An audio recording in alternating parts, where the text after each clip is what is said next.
Today we are going to make some porcupine balls. Porcupine balls? What in the world are they?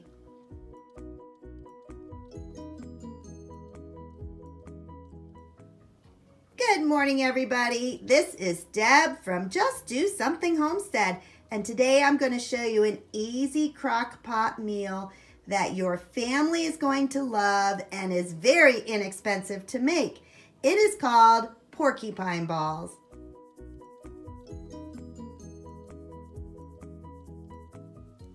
This recipe has been in my family for generations.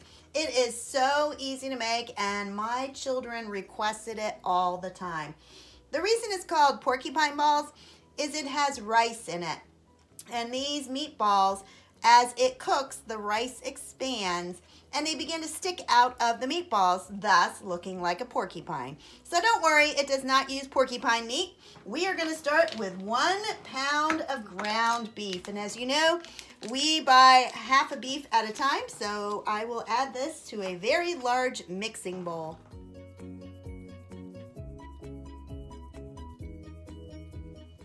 I have seen recipes for baked porcupine balls as well as for the ones that are in the crock pot. I choose to do the crock pot. The few times I have done it in the oven, it just didn't seem as though the rice cooked. And so the rice was still crunchy, and that I think defeats the purpose. So we are going to cook it all day in my crock pot.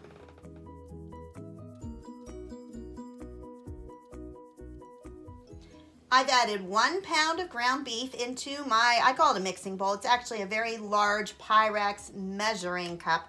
It says 8 cups on the side, it's probably more like 10. But I use this as a mixing bowl because with this pour spout, it just makes it so easy to stir things in and then pour it into what you're making. So 1 pound of ground beef. The next ingredient is a 1/3 cup of uncooked rice, and I have already measured that out. 1/3 cup of uncooked rice. Pour it right in there. This is a 1 pot kind of meal, so you're only going to dirty this, and it makes it so easy. I have chopped up 1 small onion. I'm going to add that to our mixture, just like that.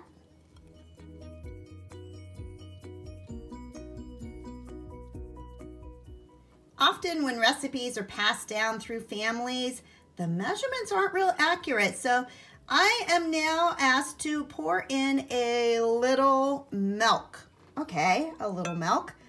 Well, I'm going to start with, let's see, this is 1/8 of a cup. So I'm going to start with 1/8 of a cup. If it's not enough, I'll add a little more milk. The next ingredient is 1 egg.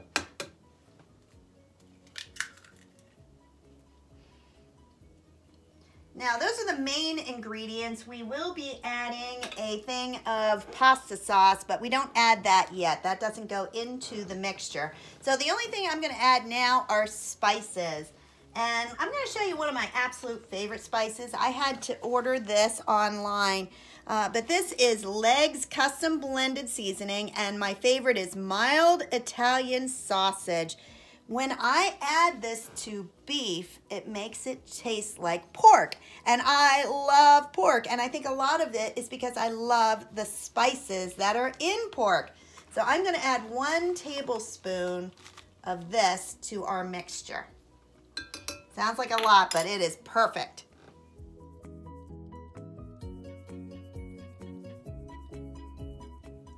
My next spice is garlic powder. And Jim, well, he doesn't think a meal is a meal unless it has garlic and onions. So this is going to be one of his favorites. But I am going to add 1 teaspoon of garlic powder. Next is a little bit of pepper. And a little bit of salt. And that is all we are going to add to my mixing bowl, as I call it. So next thing is to stir it all well. Now, some people like to use their hands, not me. So I am going to stir this with my spatula.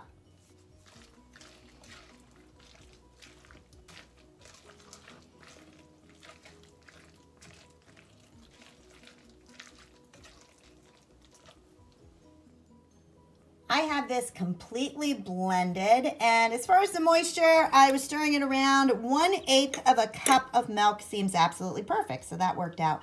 And I don't know if I mentioned it, this dinner tonight is just for myself and Jim. So if you have a large family, you can double this recipe. You can triple this recipe. It is so easy to do that. Supposedly it makes between 4 and 6 servings.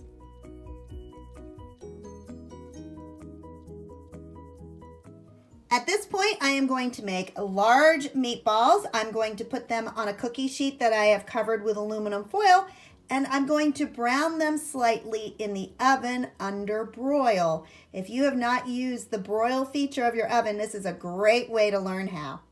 To make meatballs using a large scoop, you're going to push it along the side of your bowl, which will compact it, and then make sure you scrape all of it off so it is actually level on that side. Then I'm going to take my baking sheet and I'm going to squeeze the handle and put 1 meatball there, just like that. If they're not perfectly round like this one, what you can do, that was just an onion. You can push on it, make it so it is perfectly round. Some people scoop it into their hands and roll it as well, and that is another option. This recipe gave me 12 large meatballs.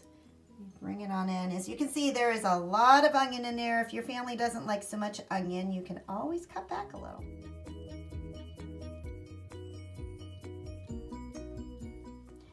I'm going to show you how to brown them under your broiler.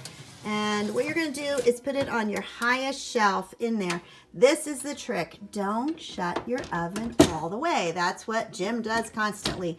That's why they have a feature on your door that it can be open just a crack. And so leave it open, and then you're going to go up to broil. Now I'm going to push that button, and it says high. If I push it again, it will be low. So I want to broil on high. Now the trick is keep your eye on it. And if you baked something that splashed up on that top burner, you may actually have some grease starting to smoke just a little. So keep an eye on it. Don't go far away. When it starts to brown, pull it out and start rotating those meatballs. As you can see, my heat element is on, so it is now throwing some heat on there. You don't want to cook these meatballs. You are just browning them, so make sure that you're not trying to cook them thoroughly, or you're going to dry them out by the time your recipe is over.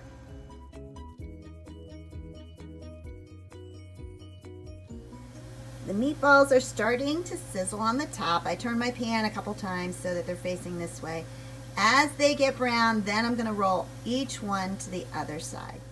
The side on the top is nicely browned on all of them. I am simply going to lift it up with the tongs and flip it to the other side. The meatballs are nicely browned, so what I'm going to do at this point is add them to the crock pot. I think a huge benefit of browning them under the broiler is that, first off, it's easy to clean up, but if you were to do it in your frying pan, you would have had to add oil to it, or they would have burned, or butter or something. So this way you're not adding anything to it, you're just browning it on all sides.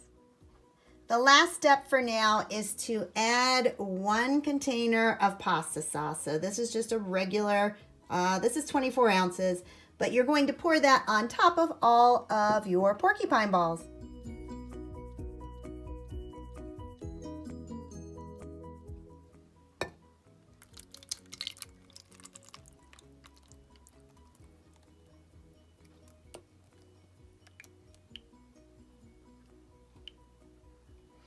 Now it looks like a lot of sauce, but you want to bury those meatballs. And that is it. You're going to put the lid on, plug in your crock pot, turn it on low, and cook it all day long. Oh my goodness, these smell so good. This is our dinner tonight, and it is looking and smelling fantastic. Look at this porcupine ball. I am going to slice it so you can see what the inside looks like. See the rice and the onions. I am going to pour some sauce on top of that. Oh yes. These are so delicious.